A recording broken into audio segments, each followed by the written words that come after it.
बचन में अव्यक्त भाषा नैनों से बोलेगी मेरे बाबा, नैनों ही नैनों से कहना दिल के बयान हमारे प्यारे प्यारे प्यारे।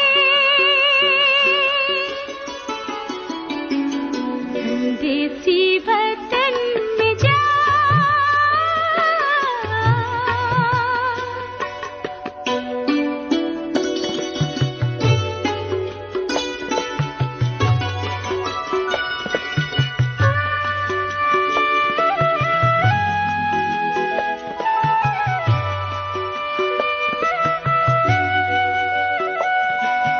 फूलों से मेरे बाबा को सजाना, प्यार से बाबा को भोग लगाना, स्नेह से बातें करना।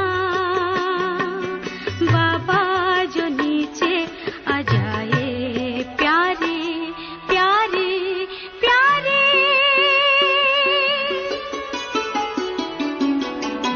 देसी वतन में जा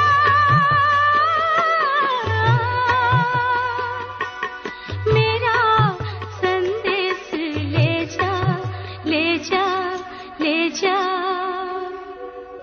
संदेशी वतन में जा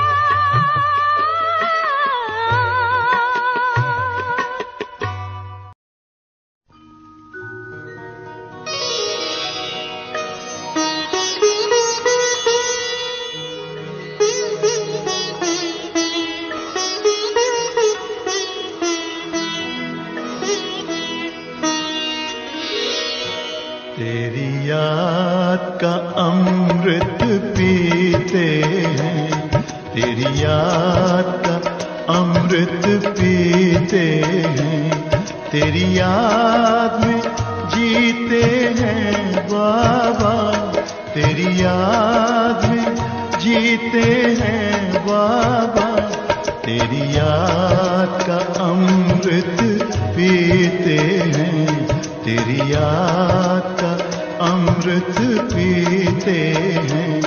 रहे याद सदा ही साथ तेरी, रहे याद सदा ही साथ तेरी।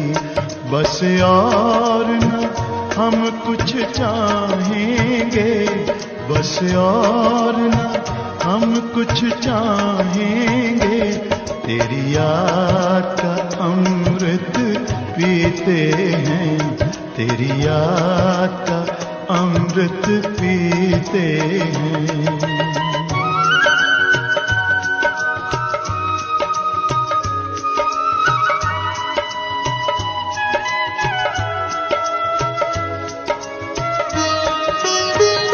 जो पल बीते तेरी यादों में, जो पल बीते तेरी यादों में, वो पल अविनाशी होते हैं, वो पल अविनाशी होते हैं।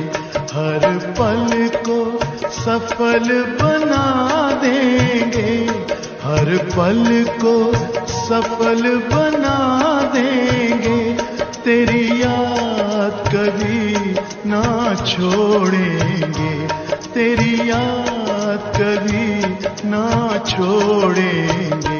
तेरी याद का अमृत पीते हैं, तेरी याद का अमृत पीते हैं।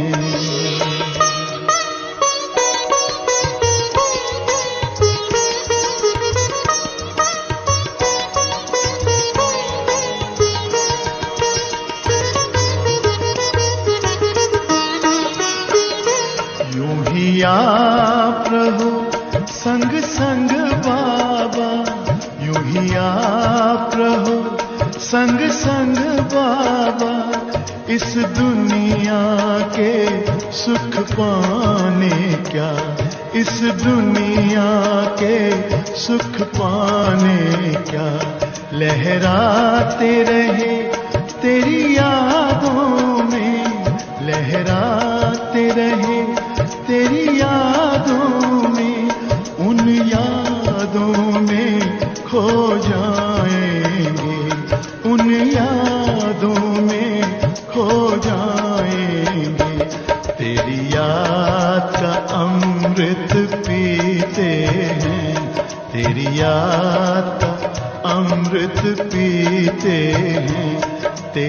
याद में जीते हैं बाबा, तेरी याद में जीते हैं बाबा, तेरी याद का अमृत पीते हैं, तेरी याद का अमृत पीते हैं। रहे याद सदा ही साथ तेरी, रहे याद सदा ही साथ तेरी। बस और न हम कुछ चाहेंगे, बस और न हम कुछ चाहेंगे, तेरी याद का अमृत पीते हैं, तेरी याद का अमृत पीते हैं, तेरी याद का अमृत पीते।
ओम शांति।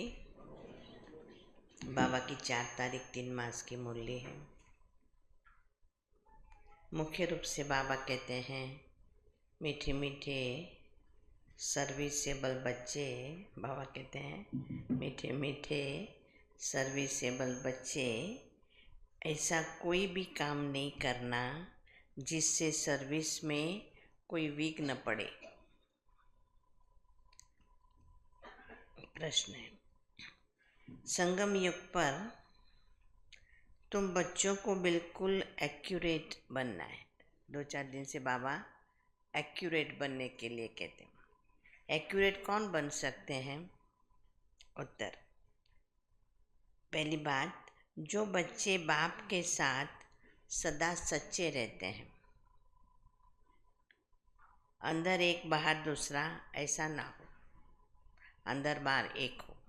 दूसरी बात, जो शिव बाबा के सिवाय और बातों में नहीं जाते हैं। और तीसरी बात, हर कदम श्रीमत पर चलते हैं, कोई भी गफलत नहीं करते हैं, वही एक्यूरेट बनते हैं। गीते बचपन के दिन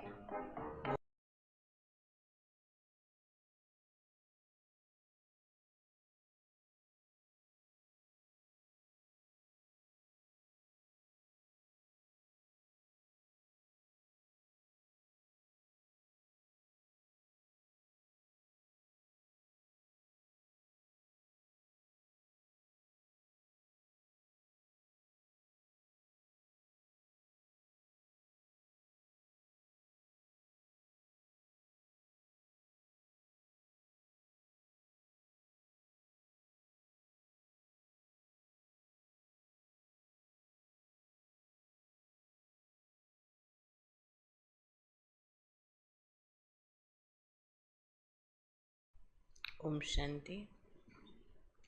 बाबा कहते हैं, मीठे मीठे रूहानी बच्चों ने गीत के 2 शब्द सुने, ये तो निश्चय करते हो बेहद का बाप अभी बेहद सुख का वर्षा दे रहे हैं।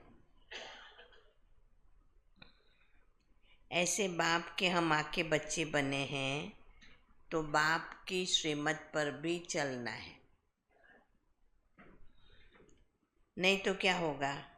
अभी अभी हंसते हो, कहते हो हम महाराजा महारानी बनेंगे, और अगर हाथ छोड़ दिया तो फिर जाके साधारण प्रजा बनेंगे। स्वर्ग में तो जरूर आएंगे, ऐसे भी नहीं सब स्वर्ग में आने वाले हैं। जो सतयुग त्रेता में आने वाले होंगे वही आएंगे। सतयुग और त्रेता दोनों को मिलाकर स्वर्ग कहा जाता है। फिर भी जो पहले पहले नई दुनिया में आते हैं वो अच्छा सुख पाते हैं। बाकी जो बाद में आने वाले हैं वो कोई आके ज्ञान नहीं लेंगे। ज्ञान लेने वाले सतयुग त्रेता में आएंगे। बाकी तो आते ही है रावण राज्य में, वो थोड़ा सा सुख पा सकेंगे। जब शुरू शुरू में आत्मा आती है तो सभी आत्माएं थोड़ा सुख तो पाती ही है। सतयुग त्रेता में तो बहुत सुख है ना, इसीलिए पुरुषार्थ करके बाप से बेहद सुख का वर्षा पाना चाहिए।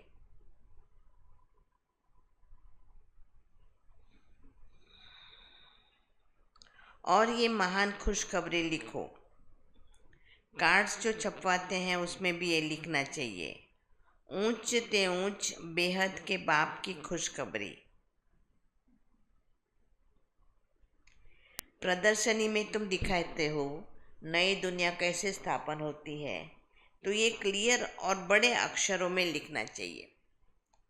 बेहद का बाप, ज्ञान का सागर, पतित पावन, सद्गति दाता, गीता का भगवान शिव कैसे ब्रह्मा कुमार कुमारियों द्वारा फिर से कलयुगी संपूर्ण विकारी भ्रष्टाचारी पतित दुनिया को सतयुगी संपूर्ण निर्विकारी पावन श्रेष्ठाचारी दुनिया बना रहे हैं। बहुत लंबा सेंटेंस बोल दिया बाबा ने, पर सार तो यही है कि कैसे बाबा आकर के नई दुनिया बनाते हैं।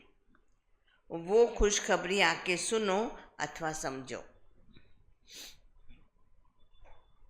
गवर्नमेंट से भी तुम्हारी ये प्रतिज्ञा है कि हम भारत में फिर से सतयुगी श्रेष्ठाचारी 100%, 100% पवित्रता, सुख और शांति का दैवी स्वराज्य कैसे स्थापन कर रहे हैं, और इस विकारी दुनिया का विनाश कैसे होगा, सो आकर के समझो। ऐसा क्लियर लिखना चाहिए। कार्ड में ऐसे लिखो जो मनुष्य अच्छी रीति समझ सके। ये प्रजापिता ब्रह्मा कुमार कुमारियाँ कल्प पहले मिसल ड्रामा प्लेन अनुसार परमपिता परमात्मा शिव की श्रीमत पर सहज राजयोग और पवित्रता के बल से अपने तन मन धन से भारत को ऐसा श्रेष्ठाचारी पावन कैसे बना रहे हैं, सो आके समझो। कैसे बना रहे हैं वो बहुत इम्पोर्टेंट है। बोलते तो सभी हैं, सभी दुनिया वाले पॉलिटिशियंस भी यही कहते हैं कि हम भारत को स्वर्ग बना देंगे, बहुत ऊंचा बना देंगे, क्या क्या नए नए प्लान तो बनाते ही रहते हैं, पर एक्चुअली कैसे आएगा, कोई स्थूल व्यवस्था से नहीं आएगा, स्थूल आयोजन से नहीं आएगा।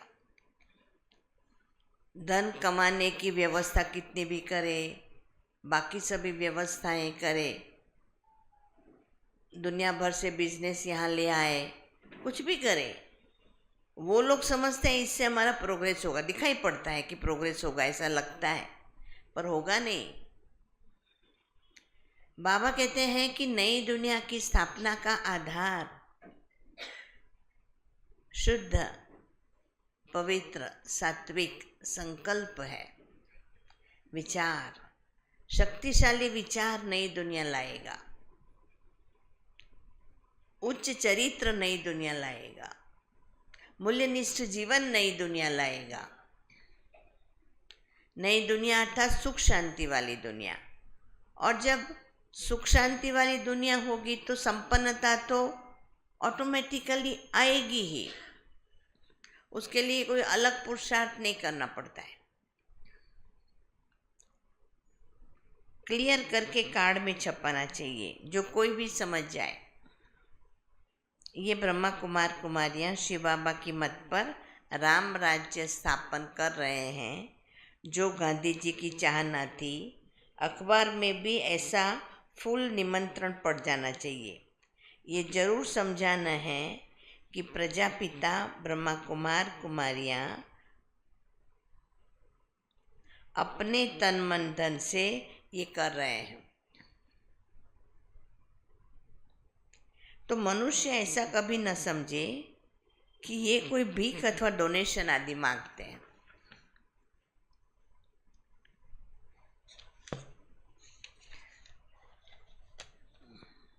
दुनिया में तो सब डोनेशन पर ही चलते हैं। यहाँ तुम कहते हो हम ब्रह्मा कुमार कुमारियाँ अपने ही तन मन धन से कर रहे हैं। वो खुद ही स्वराज्य लेते हैं तो जरूर अपना ही खर्चा करेंगे ना। जो मेहनत करते हैं उनको ही 21 जन्मों के लिए वर्षा मिलता है। भारतवासी ही 21 जन्मों के लिए श्रेष्ठाचारी डबल सिरताज बनते हैं। ये लक्ष्मी नारायण डबल सिरताज है ना। अभी तो कोई ताज नहीं रहा है, तो ये अच्छी रीत समझाना पड़े। बाबा कहते हैं, बाप समझाते हैं ऐसे ऐसे लिखो तो बेचारों को मालूम पड़े कि ये ब्रह्मा कुमार कुमारियाँ क्या कर रहे हैं। बड़ों का आवाज़ होगा तो फिर गरीबों का भी सुनेंगे, नहीं तो गरीब की कोई बात कोई सुनता नहीं है। शाहूकार का आवाज़ जट होता है। तुम सिद्ध करके बतलाते हो हम खास भारत को स्वर्ग बनाते हैं, बाकी सबको शांति धाम में बेच देंगे। ऐसा कहने की अथॉरिटी कौन रख सकता है ना। समझाना भी ऐसे है। भारत 5000 वर्ष पहले ऐसा स्वर्ग था। अभी तो कलयुग है, वो सतयुग था। अब बताओ सतयुग में कितने आदमी थे? अभी कलयुग का अंत है। ये वही महाभारत की लड़ाई है, और कोई समय तो ऐसी लड़ाई लगी ही नहीं है। ये भी थर्ड वार पिछाड़ी को हुई है। ट्राई करते हैं ना। अब तो एटॉमिक बॉम्ब्स बनाते रहते हैं, किसी की भी सुनते नहीं हैं। वो कहते हैं बॉम्ब्स बनाए हुए हैं, वो सब समुद्र में डाल दो तो हम भी न बनाएं। तुम रखो हम न बनाएं, ये कैसे हो सकता है? परंतु तुम बच्चे जानते हो ये तो भावी बनी हुई है। कितना भी उन्हों को मत दे समझेंगे नहीं। विनाश न हो तो राज्य कैसे करेंगे? विनाश निश्चित है, इसलिए उनका आपसी समझना तो मुश्किल है। तुम बच्चों को तो निश्चय है ना। संशय बुद्धि जो है वो भागंती हो जाते हैं, ट्रेटर बन जाते हैं, निंदक बन जाते हैं। बाप का बन करके फिर ट्रेटर नहीं बनना है। तुमको तो याद करना है शिव बाबा को, बाकी और बातों से क्या फ़ायदा।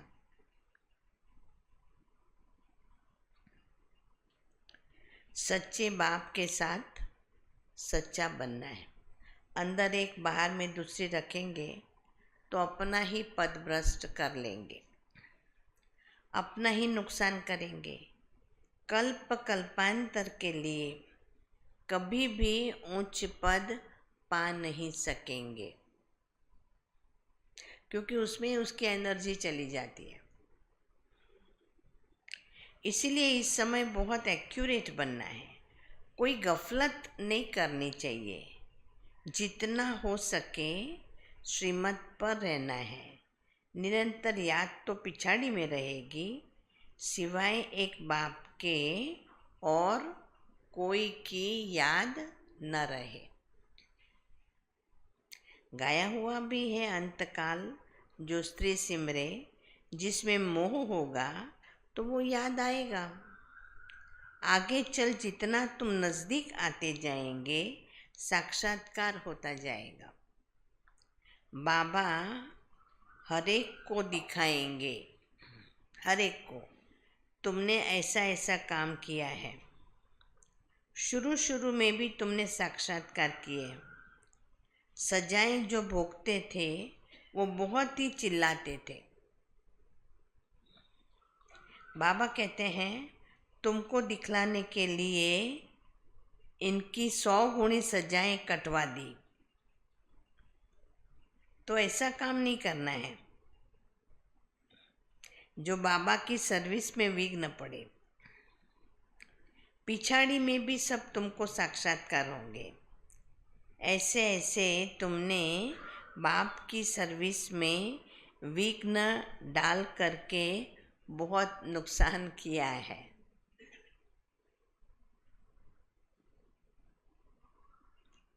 आसुरी संप्रदाय है ना, जिन्होंने विघ्न डाले हैं उनको बहुत सजा मिलती है। शिव बाबा की बहुत बड़ी दरबार है। राइट हैंड में धर्मराज भी है, वो है हद की सजाएं। यहाँ तो 21 जन्मों का घाटा पड़ जाता है, बहुत बड़ा नुकसान हो जाता है, पद भ्रष्ट हो जाता है। हर बात में बाप समझाते रहते हैं, तो ऐसे कोई न कहे कि हमको पता नहीं था।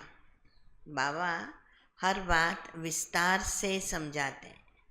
फिर ऐसा कोई नहीं कहे कि बाबा हमको तो पता ही नहीं था, आपने तो बताया ही नहीं था, ऐसा कोई नहीं कह सकता है। इसलिए बाबा सब सावधानी देते रहते हैं। देखते हैं हर एक सेंटर में कितने बागंती होते हैं।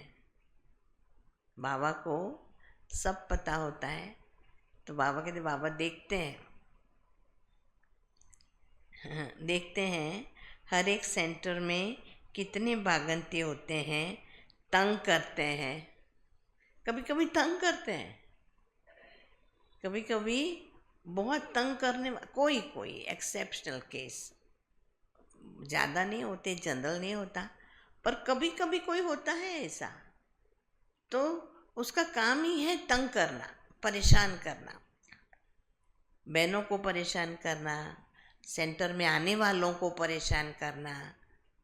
मतलब जहाँ तक हो सके आएंगे भी सेंटर में, आएंगे भी सेंटर में, पर ढूंढेंगे कौन कच्चा कच्चा दिखता है तो उसका फिर माथा भरेंगे और उसको किसी न किसी प्रकार से गड़बड़ में ला देंगे। समझा?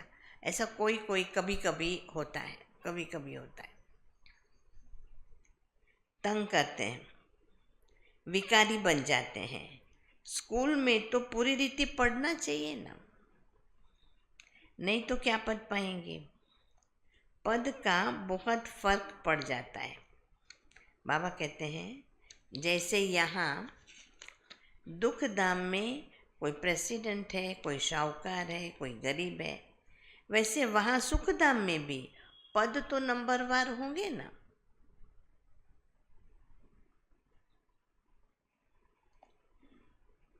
जो रॉयल बुद्धिमान बच्चे होंगे वो बाप से पूरा वर्षा लेने की कोशिश करेंगे। माया की बॉक्सिंग है ना, माया बहुत प्रबल है, हार जीत होती रहती है। कितने आते हैं फिर ट्रेटर बन के चले जाते हैं, चलते चलते फेल हो जाते हैं। बहुत कहते हैं ये हो कैसे सकता है, ये तो कभी नहीं सुना कि गृहस्थ व्यवहार में रहते पवित्र रह सकते हैं। बाबा कहते अरे भगवान वाचा है ना, काम महाशत्रु है।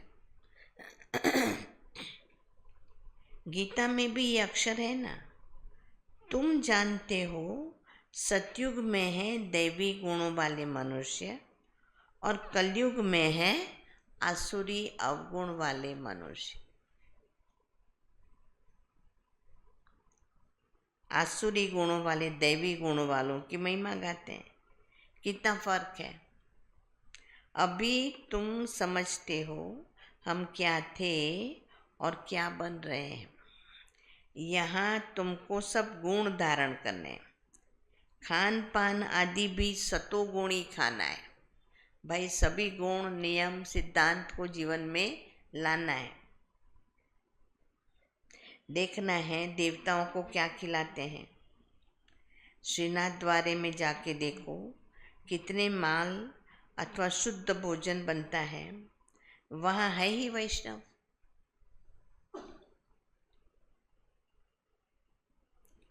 और वहाँ जगन्नाथपुरी में देखो क्या मिलता है, चावल। वहाँ है वाम मार्ग के बहुत गंदे चित्र। जब राजाई थी तो 36 प्रकार के भोजन मिलते थे। तो श्रीनाथ द्वारे में बहुत माल बनते हैं। पुरी और श्रीनाथ का अलग अलग है। पुरी के मंदिर में बहुत गंदे चित्र हैं देवताओं की ड्रेस में। तो भोग भी विशेष चावल का ही लगता है, उसमें घी भी नहीं डालते हैं। ये फर्क दिखाते हैं। कोरा चावल जिसको कहते हैं, तो भोग तो कोरा चावल का ही लगता है। फिर बाहर वरांडे में दाल के बड़े बड़े बर्तन होते हैं, तो अंदर से लोग भोग चावल का लेके आते हैं। फिर वहाँ वो लोग दाल डाल के देते हैं और वो वहाँ दाल चावल का प्रसाद खाते हैं। और वहीं दाल भी नीचे गिरी हुई है, चावल भी गिरे हुए हैं, सफाई भी इतनी नहीं होती है। तो इतनी बांस आती है कि बात मत पूछो। अंदर में जाओ तो जाने को दिल न करे, इतना जबरदस्त बांस। तो भी भक्ति तो भक्ति ही है। भक्ति तो भक्ति है, तो भी लोग तो अंदर तक जाएंगे, प्रसाद लेंगे और प्रसाद खाएंगे भी। समझा? देखो ये भक्ति मार्ग है।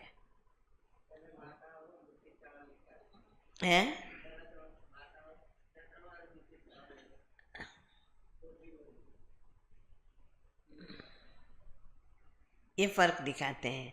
भारत क्या था फिर क्या बन गया। तो श्रीनाथ द्वारे में दिखाया भारत क्या था, और फिर जगन्नाथपुरी में दिखाया अभी क्या बन गया है। अभी तो देखो क्या हालत है, पूरा अन्न भी नहीं मिलता है। उन्हों के प्लान और शिव बाबा के प्लान में रात और दिन का फर्क है। वो सब प्लान मिट्टी में मिल जाएंगे। नेचुरल कैलेमिटीज़ होंगी, अनाज आदि कुछ भी नहीं मिलेगा।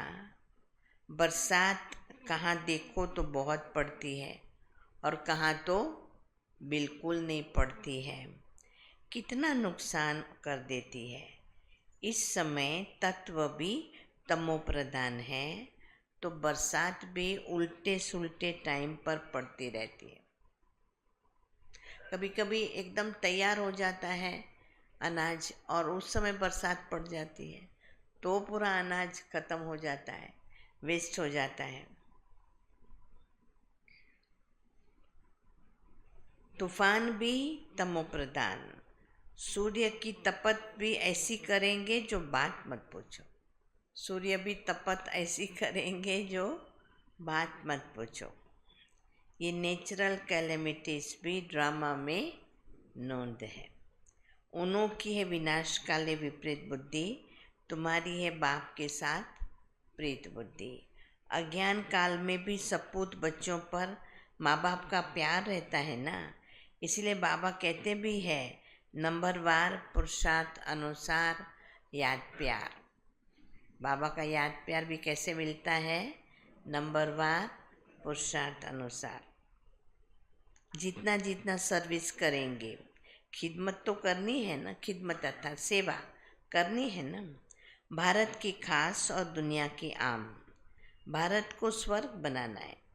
बाकी सबको भेज देना है शांति धाम। भारत को स्वर्ग का वर्षा मिलता है, बाकी सबको मुक्ति का वर्षा। सब चले जाएंगे। हाहाकार के बाद जय जयकार हो जाएगा। कितना हाहाकार मचेगा, ये है ही खूनी नाहक खेल। नेचुरल कैलेमिटीज भी आएगी। फिर कहते हैं मौत तो सबका होना ही है। ये एक वंडरफुल बात है ना। इसमें कोई एक्सेप्शन नहीं है, अपवाद नहीं है कि किसी का ना हो रिक्वेस्ट करने पर। ऐसा हो सकता है। हाँ, रिटर्न टिकट है। नहीं चाहिए रिटर्न टिकट, तो हमें रिटर्न नहीं चाहिए, बस तो चल सकता है। किसी का चल ही नहीं। कितना वंडरफुल है, कितना वंडरफुल। कोई भी हो, राम गयो रावण गयो, गयो सहु संसार। सभी, रावण गयो तो राम भी गयो। ऐसा नहीं रावण गयो और राम रह गयो, नहीं, सभी सभी। कितना वंडरफुल है। बाप बच्चों को समझाते हैं पूरा पुरुषार्थ कर लो। बाप के साथ सदैव फरमान बरदार वफादार बनना है, सर्विसेबल बनना है। जिन्होंने कल्प पहले जैसी सेवा की है उनका साक्षात्कार होता रहेगा। तुम साक्षी होके देखते रहेंगे। तुम अभी स्वदर्शन चक्रधारी बने हो। सदैव बुद्धि में स्वदर्शन चक्र फिरता रहना चाहिए। तुमने 84 जन्म ऐसे ऐसे लिए हैं। अभी हम वापस घर जाते हैं। बाप भी याद रहे, घर भी याद रहे और सतयुग भी याद रहे। सारा दिन बुद्धि में यही चिंतन करना है। अभी हम विश्व का महाराज कुमार बनेंगे। हम श्री लक्ष्मी अथवा श्री नारायण बनेंगे। नशा चढ़ना चाहिए ना। बाबा को नशा रहता है। बाबा रोज इस लक्ष्मी नारायण के चित्र को देखते हैं। अंदर में नशा रहता है। बस कल हम जाके ये श्री कृष्ण बनेंगे। फिर स्वयंवर के बाद श्री नारायण बनेंगे। तत्त्वम। तुम भी तो बनेंगे ना। ये है ही राजयोग, प्रजा योग नहीं है। आत्माओं को फिर से अपना राजभाग मिलता है। बच्चों ने राज्य गंवाया था, अब फिर से ले रहे हैं। बाबा ये चित्र आदि बनाते ही इसलिए हैं कि तुम बच्चों को देख कर के खुशी हो। 21 जन्म के लिए हम स्वर्ग का राज्यभाग पा रहे हैं। कितनी सहज बात है। ये शिव बाबा, ये प्रजापिता ब्रह्मा इन द्वारा ये राजयोग सिखलाते हैं। फिर हम ये जाके बनेंगे। देखने से ही खुशी का पारा चढ़ जाता है। हम बाप की याद में रहने से विश्व का राजकुमार बनेंगे। कितनी खुशी रहनी चाहिए। हम भी पढ़ रहे हैं, तुम भी पढ़ रहे हो। इस पढ़ाई के बाद हम जाकर के ये बनेंगे।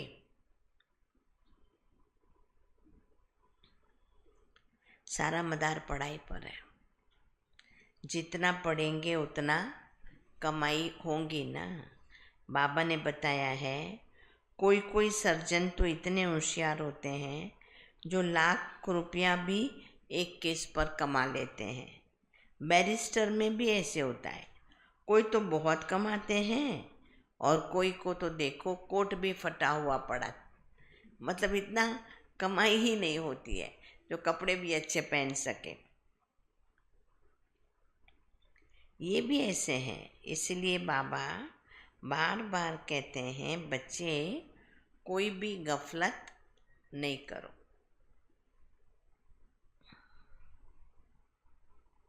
सदैव श्रीमत पर चलो। श्री श्री शिव बाबा से तुम श्रेष्ठ बनते हो। तुम बच्चों ने बाप से अनेक बार वर्षा लिया है और गंवाया है। 21 जन्मों का वर्षा आधा कल्प के लिए मिलता है। आधा कल्प अर्थात 2500 वर्ष तुम सुख पाते हो, संपूर्ण सुख पाते हो, हर प्रकार का सुख पाते हो, बेहद का सुख का वर्षा पाते हो। अच्छा, मीठे मीठे सिक्की लदे बच्चों प्रति माता पिता बाप दादा का याद प्यार और गुड मॉर्निंग। रूहानी बाप की रूहानी बच्चों को नमस्ते। हम रूहानी बच्चों की रूहानी बाप दादा को याद प्यार और नमस्ते। धारणा के लिए मुख्य सार।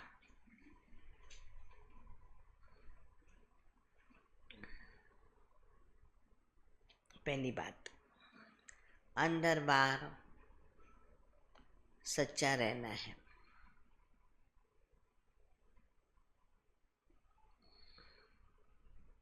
बाबा के बच्चों में झूठे नहीं होते हैं।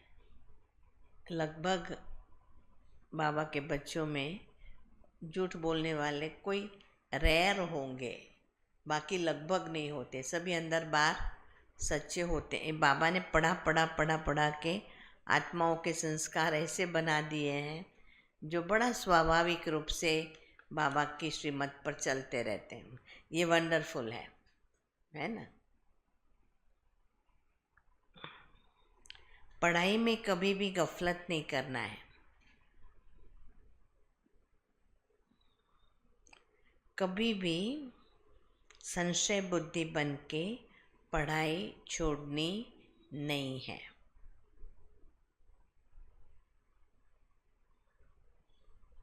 सर्विस में विघ्न रूप नहीं बनना है।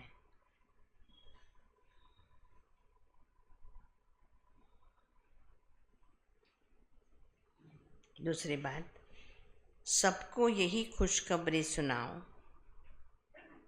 कि हम पवित्रता के बल से श्रीमत पर अपने ही तन मन धन से 21 जन्मों के लिए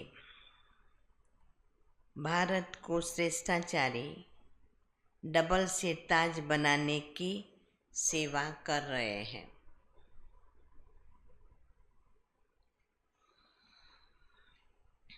वरदान,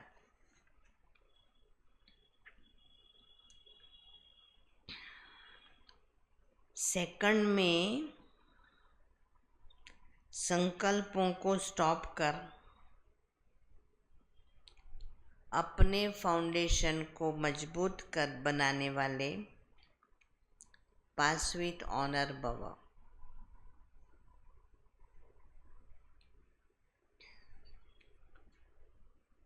बाबा कहते कोई भी पेपर परिपक्व बनाने के लिए, फाउंडेशन को मजबूत करने के लिए आते हैं। घबराओ नहीं। बाहर की हलचल में एक सेकंड में स्टॉप करने का अभ्यास करो। कितना भी विस्तार हो, एक सेकंड में समेट लो।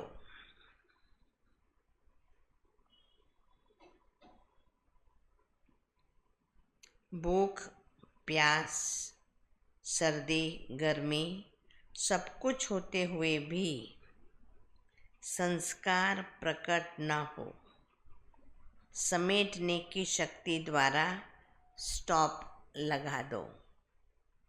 सुख दुख होता है, सुख में तो ठीक है। भूख प्यास सर्दी गर्मी, इसमें व्यक्ति के संस्कार जागृत आ जाते हैं, जागृत हो जाते है ना। जैसे कहते हैं ना, चिड़चिड़ापन आ जाता है, व्यक्ति फिर अच्छा व्यवहार भी नहीं कर सकते हैं। तो ये ना हो, संस्कार, पुराने संस्कार प्रकट ना हो। यही बहुत समय का अभ्यास पास विथ ऑनर बना देगा। इसमें सहन करने की, एडजस्ट करने की बहुत आंतरिक शक्ति चाहिए, जो बाबा की स्वाभाविक याद के साथ हमें मिलती है, बाबा की याद के साथ मिलती है। स्लोगन: अपने सुख शांति के वाइब्रेशन से लोगों को सुख चैन की अनुभूति कराना ही सच्ची सेवा है।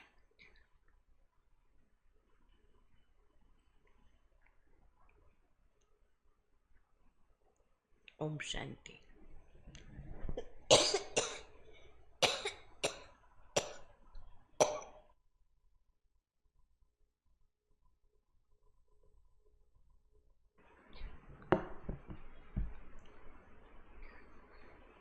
तो अभी तो देखो आजकल करते 2021 आ गया। ये तो कितना वंडरफुल लगता है। और 2021 का भी जनवरी चला गया, फरवरी चला गया और मार्च आ गया।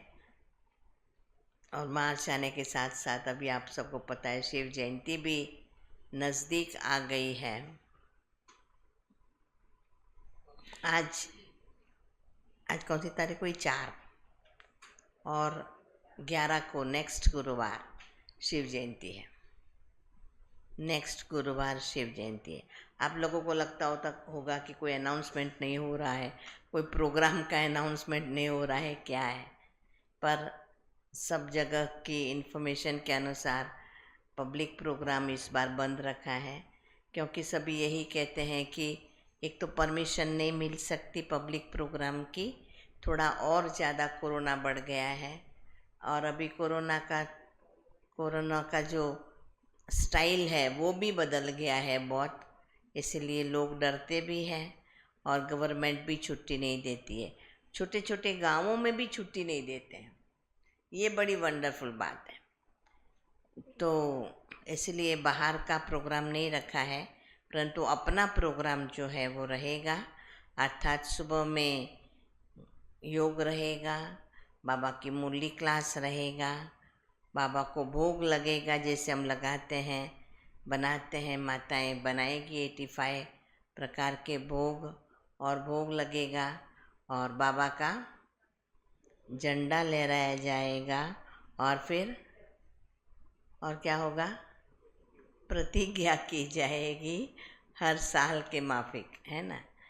तो ये सब प्रोग्राम तो होगा, शांति से होगा प्रोग्राम। तो बाकी कोई पब्लिक प्रोग्राम नहीं होगा। थोड़ा थोड़ा विचार फिर भी चल रहा था कि प्रोसेशन तो निकाले, पर शायद उसकी भी परमिशन नहीं मिलेगी, ऐसा लगता है। तो इसलिए सुबह का बाबा का ही प्रोग्राम रहेगा। बाबा का रहेगा वो भी बहुत अच्छी बात है, कम से कम इसका तो भी पाबंदी नहीं आई है। तो इसलिए इस प्रकार से शिव जयंती का प्रोग्राम होगा।